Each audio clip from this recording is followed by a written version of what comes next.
We're here in the prop room. This building was built to accommodate props for the stage productions that were happening on the stage in the auditorium. This building is built alongside the Fox West Theater. Both the prop room and what's below us and what's on the other side of this wall is all part of what I'm calling the Green Room Annex. And you can see, this is the exterior wall to the building. When I swing this closed, you'll see even more of the evidence of what this space was used for. We are very lucky to have this collection of posters that help us understand what it must have been like during vaudeville times here at the Fox West Theater.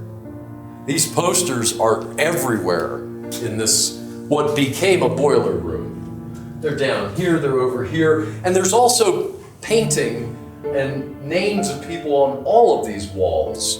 Over there it says props and curtains and poles, and here's somebody's name. My favorite poster in this collection is right here. You'll laugh till you're blue in the face. I'm here on the edge of the stage at the Fox West Theater, and there's just a few things that I have to mention. There's all these names written in pencil on the wall here next to, this is the railing for the drop curtain, the fire curtain. But I don't know which manager wrote all these names on this wall. I'm not sure why, but they're definitely all still there.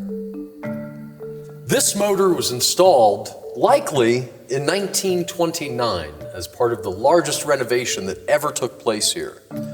This motor operates the velvet drop curtain, the one with the gold trim on it. Believe it or not, this motor still works.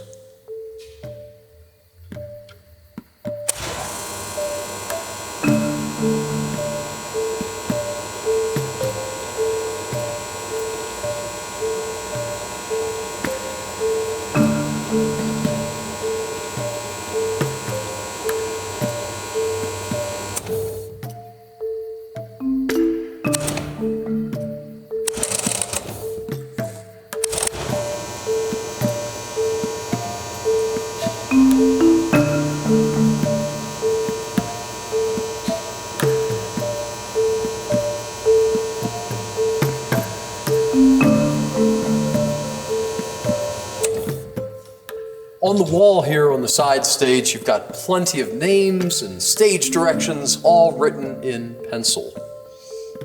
Also here, this is where the house phone system would have connected.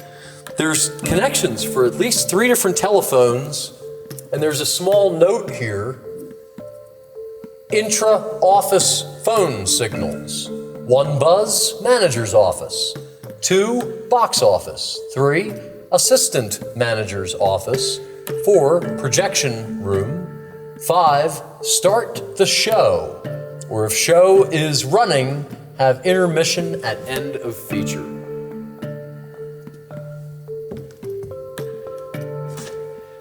I mentioned the fire curtain. It's on these metal rails. It was meant to drop very, very quickly if there was a fire on stage to be able to protect the rest of the auditorium. If the fire curtain needed to be dropped, an axe was used, and these ropes were cut. Those counterweights would move the fire curtain down as quickly as possible. It's estimated there's 500 pounds of weight that would bring the fire curtain down. You can see that to prevent the fire curtain from ever coming down, these ropes have been attached in many different ways. I'm standing underneath of the electrical panel. The original electrical panel is mounted on a platform above me. Underneath of the electrical panel was obviously a very important space for the stage manager to do their work. Here we've got names written on the wall, including CWK, February 11th, 1933. And Bill Whitfield. And this says cooling. This handwriting is original to the building and can be seen in many different places. We're going to go now into the green rooms. There are dressing rooms beneath the stage, and they were meant for the general cast and crew. The star performers received the green room dressing rooms. And as you can see, they're directly off the side of the stage. Let's check them out. We're here in the green room, the star's dressing room, the one that's right off the side of the stage. These spaces did not have plumbing, but they were heated. In fact, the original heaters are still mounted on the walls. When the Fox West Theater became a movie theater, the green rooms were no longer necessary. There were no performers that needed dressing rooms. These spaces were not even used for storage. They simply exist as a memory of a time that passed. We do have some bottles left over from concession stands long ago. This one bottled in Trinidad, Colorado by the Coca-Cola Bottling Company. We do have this remarkable chair and this tank, likely for drinking water for the performers here in the green room. There's still hangers hanging on the walls.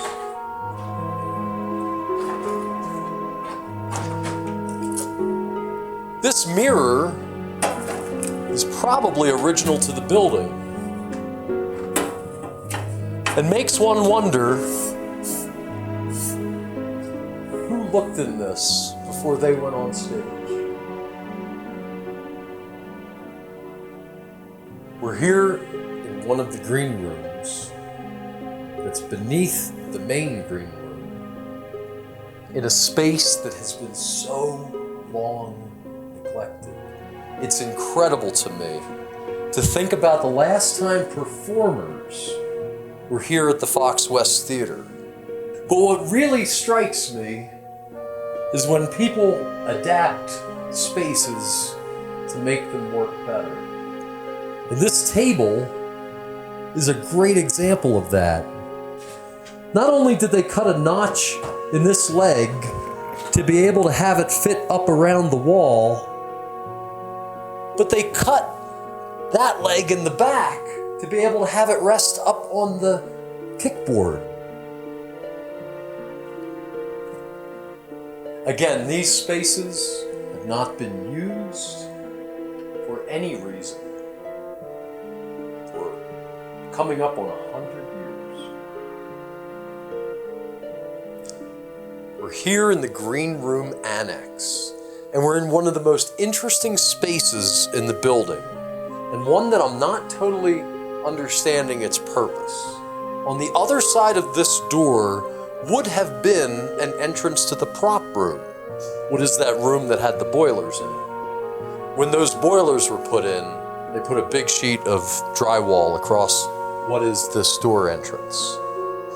This space would have been a way to get from the prop room to the second level green room dressing rooms. I'm not sure who would have used this. It would have been a very convenient way for the celebrities to sneak into the theater without being seen or mobbed. What I do love about this space is that above my head, it goes over a story tall, and the collection of posters that are affixed to this wall are in incredible condition. We're right smack in the middle of the Green Room Annex. This space has not seen light or daylight or the elements for a very, very long time. These posters are amazing. And my favorite, whoever was moving from that space to this space would always see this poster that's right here in front of me that says, "Are we going to tell our real names?" Theater 101 right there. So standing on this stage, there's 2, 3, 4 levels of building beneath us. There's 2 levels of stage support and 3 levels of dressing rooms, a 4th possible level of mechanical room. But beneath the stage is the trap. And we can see a trap here, covered by the carpet. They're not the sophisticated automated ones that we have in modern theaters. Here we're going to see the trap revealed. And it almost fell to the stage support space beneath us, and that is itself 12 to 14 feet high. So this is the trap door, literally the door to the trap. And you can see the space beneath the stage. You can imagine actors popping up as part of this fantasy, appearing out of nowhere. So there are a number of activities underway to increase the life safety of the Fox West Theater, which will enable us to return it to new life. What we see here is bracing of one of the columns supporting the stage. In the past, it's been subjected to a lot of moisture and humidity, which actually warped the column, made it bend.